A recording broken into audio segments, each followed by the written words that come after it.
Viewers আসসালামু আলাইকুম। আমরা একটা পার্কে চলে আসছি, এটা সৌদি পার্ক।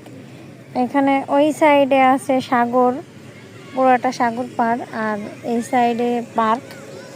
তো দেখেন, আমার জন্য আমার হাজবেন্ড চিপস নিয়ে আসছে, এটা চিংড়ির চিপস, আর একটা ঠান্ডা নিয়ে আসছে।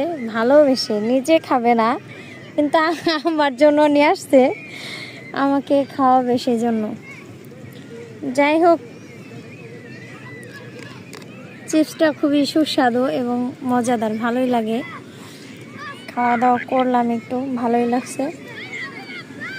সবচেয়ে বড় কথা কি, ভালোবেসে যদি অল্প কিছু জিনিস এনে দেয় সেটাও ভালো লাগে, খুবই দারুণ। এটা কে দিছে? তুমি এখানে দিতেছ কেন বলো? তো আমরা এখন সেই কি বলে পার্কে এখন বসে আছি, অল্প কিছু খাওয়া দাওয়া করবো, তারপরে আমরা বাসায় চলে যাব ইনশাল্লাহ। তো আপনারা সবাই ভালো থাকবেন, সুস্থ থাকবেন। আল্লাহ হাফেজ।